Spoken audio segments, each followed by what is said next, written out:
Israel ആക്രമണം തുടർന്നാൽ Iran ഇറക്കാൻ പോകുന്ന ട്രംപ് കാർഡായിരിക്കും ഹോർമൂസ് കടലിടുക്ക്. നേരത്തെ ചെങ്കടൽ ഈ മേഖലയെ എങ്ങനെ സ്വാധീനിച്ചോ അതുപോലെ സ്വാധീനിക്കാൻ ഇടയുള്ളതാണ് ഈ കടലിടുക്ക്. ഇസ്രയേലും ഇറാനും ഇതുവരെ കളിച്ച കളിക്കളത്തിലല്ല. ആണവായുധം ദിവസങ്ങൾക്കകം ഇറാൻ സ്വന്തമാക്കുന്ന വാർത്തകൾക്കും ഊഹങ്ങൾക്കും ഇടയിലാണ് ഇസ്രയേലിന്റെ അപ്രതീക്ഷിത നീക്കം കഴിഞ്ഞ ദിവസമുണ്ടായത്.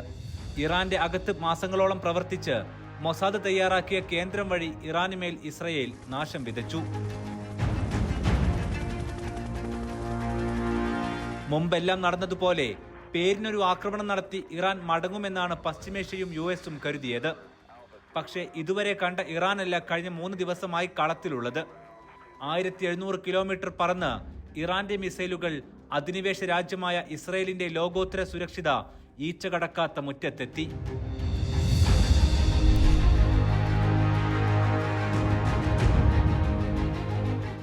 ലോകത്തെ ഏറ്റവും സുരക്ഷിത നഗരമായ തെൽ അവീവിലെ സൈനിക സുരക്ഷാ ആസ്ഥാനത്തിനടുത്താണ് ഇറാന്റെ മിസൈൽ തീ തുപ്പിയത്. നഗരം കിടുങ്ങി. ഇതിൽ തീർന്നില്ല. ഗസയിൽ ഇസ്രയേൽ തകർത്തിട്ട കെട്ടിടങ്ങളുടെ ചിത്രം പോലെയാണ് ഇസ്രയേൽ നഗരങ്ങളുടെ ചിത്രം നേരം പുലർന്നപ്പോൾ ലോകം കണ്ടത്. ജനങ്ങളെയെല്ലാം ബങ്കറിൽ ഒളിപ്പിക്കാൻ സാങ്കേതിക വിദ്യയിലൂടെ ഇസ്രയേലിനായി. എങ്കിലും 10 പേരുടെ മരണവും 200-ലേറെ പരിക്കുകളും ഇതുവരെയുണ്ട്. ഇരുകൂട്ടരും തീ പടർത്തുമെന്ന് പ്രഖ്യാപിച്ചു കഴിഞ്ഞു. ഇനി നടക്കാനിരിക്കുന്ന യുദ്ധത്തെക്കുറിച്ച ചിത്രം ഇപ്പോൾ ലോകത്തിന് മുന്നിലുണ്ട്. അതുകൊണ്ട് ഇനി തീവ്ര യുദ്ധത്തിലേക്ക് നീണ്ടാൽ ഇരു രാജ്യങ്ങളുടെയും കയ്യിൽ എന്തുണ്ട് എന്ന ചോദ്യമാണ് ലോകം തിരയുന്നത്. ഇസ്രയേലിന് കൂട്ടിനാളുണ്ട്. ഇറാന്റെ അവസ്ഥ അതല്ല. രാഷ്ട്രീയ ഭിന്നതയുള്ളവരാണ് അവരുടെ അയൽപ്പക്കക്കാർ. നേരിട്ട് യുദ്ധത്തിലേക്ക് ഇറങ്ങാൻ അവർ ധൈര്യപ്പെടില്ല. ജനങ്ങളെ ഒളിപ്പിക്കാൻ ബങ്കറൊന്നും ഇറാന്റെ കൈവശവുമില്ല. പക്ഷേ നേരത്തെ ഹൂത്തികൾ നിറഞ്ഞാടിയതുപോലൊരു ആയുധം അവരുടെ കൈവശമുണ്ട്.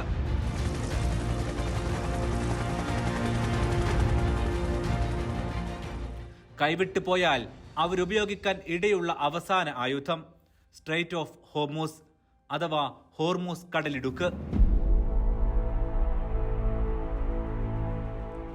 ഈ കടലിടുക്ക് അടക്കുമെന്ന് ഇറാൻ സൂചന നൽകി കഴിഞ്ഞു.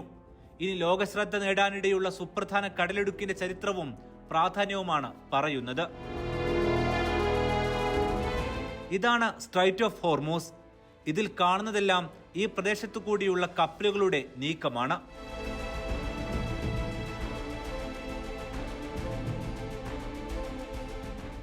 പേർഷ്യൻ ഗൾഫിന്റെ ഏക സമുദ്രപാത. ഗൾഫ് ഓഫ് ഒമാനിൽ നിന്നാണ് പേർഷ്യൻ ഗൾഫിലേക്ക് പ്രവേശിക്കുക. ഇറാനാണ് ഇതിന്റെ ഒരു വശത്ത്. ഒമാനും UAE-യും ഉൾപ്പെടെ GCC രാജ്യങ്ങളാണ് മറുവശത്ത്. കുറച്ചുകൂടി ലളിതമാക്കി പറഞ്ഞാൽ UAE-യും സൗദിയും ഒമാനും ഖത്തറും കുവൈത്തും ബഹ്റൈനുമെല്ലാം അവർക്കു വേണ്ട ചരക്കു നീക്കം നടത്തുന്ന പ്രധാന പാത. പക്ഷേ അതിന്റെ ആഗോള സാമ്പത്തിക പ്രാധാന്യം അതല്ല. ലോകത്തിന്റെ 25% വരെ ക്രൂഡ് ഓയിലും 1/3 ദ്രവീകൃത പ്രകൃതിവാതകവും ഈ കടലിടുക്കിലൂടെയാണ് കടന്നു പോകുന്നത്. ഗതികെട്ടാൽ ഇറാൻ ഇതടക്കും. അതോടെ ലോകത്തെ ഒന്നടങ്കം അത് ബാധിക്കും. നേരത്തെ ബാബൽ മന്ദബ് കടലിടുക്ക് ഹൂത്തികൾ അടച്ച പോലെയാകില്ല ഇവിടുത്തെ സ്ഥിതി. ആ വഴി ഹൂത്തികൾ അടച്ചാലും കപ്പലുകൾക്ക് ദിവസങ്ങളെടുത്ത് സഞ്ചരിച്ച് ജിബ്രാൾട്ടർ വഴി സൂയസ് കനാലിലേക്ക് പ്രവേശിക്കാമായിരുന്നു. അതായത് ഒരു വശം അടച്ചാലും മറ്റൊരു വശം തുറന്നു കിടക്കുന്ന പാതയായിരുന്നു അത്.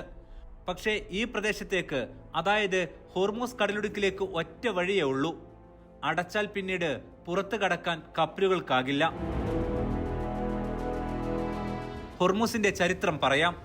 AD 309-ൽ പേർഷ്യ അഥവാ ഇന്നത്തെ ഇറാൻ പ്രദേശം ഭരിച്ചത് ഷഹൻഷാ ഭരണകൂടത്തിലെ ഷാപൂർ രണ്ടാമനായിരുന്നു. അദ്ദേഹത്തിന്റെ മാതാവിന്റെ പേരാണ് ഇഫേറ ഹുർമിസ്. അവരുടെ പേരിൽ നിന്നാണ് ഹോർമൂസ് എന്ന് ഈ പ്രദേശത്തിന് പേര് വന്നത്.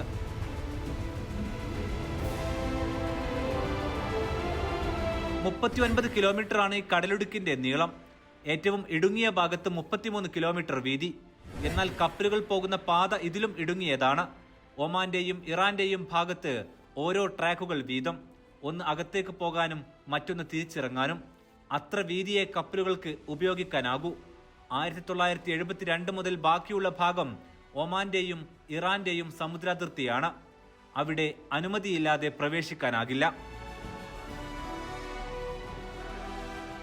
ഇതിനാൽ തന്നെ ഈ പ്രദേശത്തെ ഒരു രാജ്യം വിചാരിച്ചാൽ ഈ കടലിടുക്കിലെ യാത്ര ചെറിയൊരു പ്രതിസന്ധിക്ക് പോലും തടസ്സപ്പെടുത്താനാകും.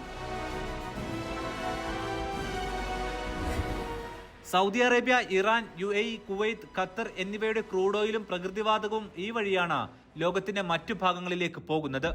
ശരാശരി കണക്ക് പറഞ്ഞാൽ പ്രതിദിനം 15 കപ്പലുകളോ കാരിയറോ വഴി 1.25 കോടി ബാരൽ ക്രൂഡ് ഓയിൽ ഇതുവഴി ലോകത്തേക്ക് പോകുന്നുണ്ട്. കുവൈത്തിന്റെയും സൗദി അരാംകോയുടെ ക്രൂഡ് ഓയിലും ഖത്തറിന്റെ പ്രകൃതിവാതകവും ഇതുവഴി തന്നെയാണ് ലോകത്തെത്തുന്നത്.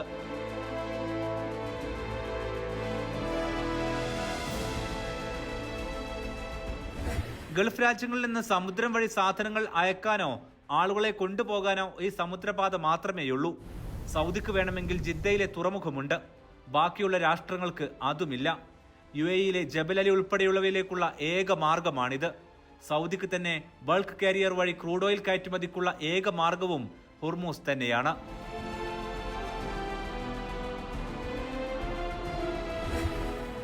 തന്ത്രപ്രധാന ഇടമായതിനാലും ഇറാനുമായി നിരന്തരം പ്രതിസന്ധിയുള്ളതിനാലും ഈ കടലിടുക്കിൽ സംരക്ഷിക്കാൻ എന്ന പേരിൽ US-ന്റെ സാന്നിധ്യമുണ്ട്. US-ന്റെ 5th ഫ്ലീറ്റ് ബഹ്റൈനിൽ നിന്നാണ് പ്രവർത്തിക്കുന്നത്. ഈ പാതയുടെ സുരക്ഷ ഉറപ്പാക്കുകയാണ് അതിന്റെ ലക്ഷ്യമെന്ന് US പറയുന്നു. ഇറാൻ ഈ വഴി അടക്കാൻ ശ്രമിച്ചാൽ തടയാനെത്തുക US ആകുമെന്നത് ഉറപ്പാണ്. ഇറാന്റെ മുങ്ങിക്കപ്പലുകളും യുദ്ധക്കപ്പലുമെല്ലാം ഇവിടെ തന്നെയാണുള്ളത്. അവയിൽ നിന്നും ആക്രമണം ഇസ്രായേലിലേക്ക് നടന്നാലും US തടഞ്ഞേക്കും. ഇതെല്ലാം ഈ മേഖലയിലെ കപ്പലുകളുടെ സഞ്ചാരം തടസ്സപ്പെടുത്തും.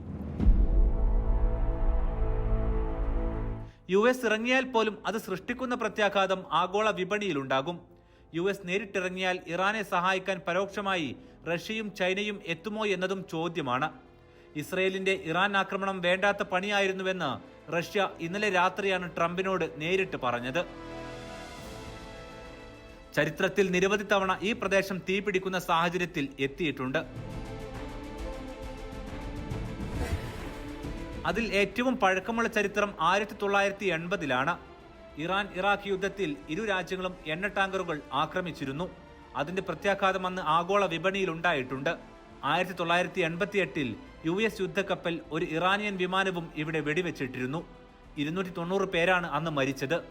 ഫൈറ്റർ ജെറ്റാണെന്ന് തെറ്റിദ്ധരിച്ചാണ് ഇത് സംഭവിച്ചതെന്നും അബദ്ധമായിരുന്നുവെന്നാണ് US പറഞ്ഞത്. അന്നു മുതലേ ഇറാനും US-ഉം തമ്മിലുള്ള പ്രതിസന്ധികളുണ്ട്. 2010-ൽ ഈ കടലിടുക്കിൽ ഒരു ജപ്പാൻ ടാങ്കറും ആക്രമിക്കപ്പെട്ടിരുന്നു. അൽഖ്വയ്ദയാണ് അന്ന് ഉത്തരവാദിത്തം ഏറ്റെടുത്തത്. 2019-ൽ UAEയിലെ ഫുജേറക്ക് സമീപം 4 കപ്പലുകളും ആക്രമിക്കപ്പെട്ടു. അതിൽ 2 എണ്ണം സൗദിയുടേതായിരുന്നു. US ഇറാനെയാണ് കുറ്റപ്പെടുത്തിയതെങ്കിലും അവരത് നിഷേധിച്ചു.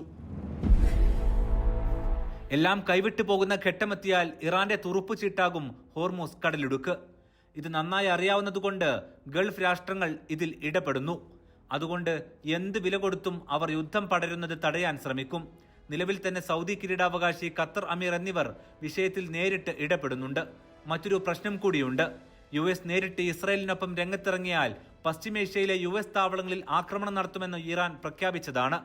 GCC രാഷ്ട്രങ്ങളിൽ ഉൾപ്പെടെ US സൈനിക സാന്നിധ്യമുള്ളതിനാൽ ഗൾഫ് രാഷ്ട്രങ്ങൾക്കും ട്രംപിനും അത് വെല്ലുവിളിയാണ്.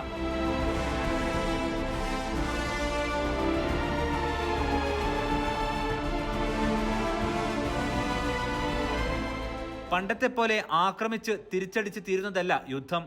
ഏതൊരു നീക്കത്തിനും പുതിയ കാലത്ത് വിപണിയിൽ പ്രത്യാഘാതമുണ്ട്. ഇസ്രായേലിന്റെ വംശഹത്യക്ക് ശേഷം ഗൾഫ് മേഖലയുടെ നിക്ഷേപ ടൂറിസം സാധ്യതകളെ തന്നെ സ്ഥിതി ബാധിച്ചിരുന്നു. സുരക്ഷിതമല്ലാത്ത ഇടങ്ങളിൽ നിക്ഷേപകരെത്തില്ല എന്നതും വെല്ലുവിളിയാണ്. നയതന്ത്രത്തിലേക്ക് നീങ്ങിയില്ലെങ്കിൽ പ്രവാസികളെ അടക്കം ഈ യുദ്ധം ബാധിക്കുമെന്നുറപ്പാണ്. വിപണിയിലെ ചാഞ്ചാട്ടങ്ങൾ അത് പറയുന്നുണ്ട്. ഇപ്പോൾ തന്നെ എണ്ണവില ഉയരുന്നതാണ് സാഹചര്യം. ഇനിയും ഉയർന്നാൽ ആഗോളതലത്തിൽ മാന്ദ്യം പ്രകടമാകും. ഉൽപാദനം കുറയും. US-നെ വരെ നേരിട്ട് ബാധിക്കും. താരിഫ് പ്രശ്നത്തിൽ തലകുടുങ്ങി തലയൂരിയ ട്രംപിനെ കാത്തിരിക്കുന്ന അടുത്ത വെല്ലുവിളി ഇതായിരിക്കും. ഇതുകൊണ്ട് തന്നെയാണ് ഇപ്പോൾ നേരിട്ട് ഇസ്രായേലിനൊപ്പം യുദ്ധത്തിലേക്ക് US ഇറങ്ങാത്തത്.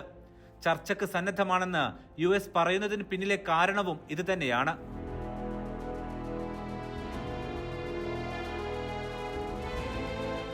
2012-ൽ US-ഉം യൂറോപ്പും ഇറാന്റെ എണ്ണ കയറ്റുമതി തടയാൻ ഉപരോധം ഏർപ്പെടുത്തിയപ്പോൾ ഇറാൻ ഹോർമൂസ് കടലിടുക്ക് അടക്കുമെന്ന് ഭീഷണിപ്പെടുത്തിയിരുന്നു. അതിനുശേഷം ഈ മേഖല ഇത്ര കലുഷിതമാകാൻ പോകുന്നത് ഇപ്പോഴാണ്. ആയുധങ്ങൾ പോലെ പ്രധാനമാണ് യുദ്ധത്തിൽ തന്ത്രങ്ങളും. ചരിത്ര പുസ്തകങ്ങളിലെ യുദ്ധവിശേഷങ്ങളല്ല ലോകം ഇപ്പോൾ കളത്തിൽ നേരിട്ട് കാണുന്നത്. ഗസയിലേക്ക് ഒരാഴ്ച കൊണ്ട് തീർക്കാൻ പോയ യുദ്ധത്തിൽ ഇസ്രായേൽ ഇപ്പോൾ 2 വർഷമാകാൻ പോവുകയാണ്. ഗസ പോലെയല്ല ഇറാൻ. പരിമിതികൾക്കകത്ത് അവർ സൃഷ്ടിച്ച ആയുധങ്ങളാണ് ഇസ്രായേലിൽ ഇപ്പോഴും പതിച്ചുകൊണ്ടിരിക്കുന്നത്.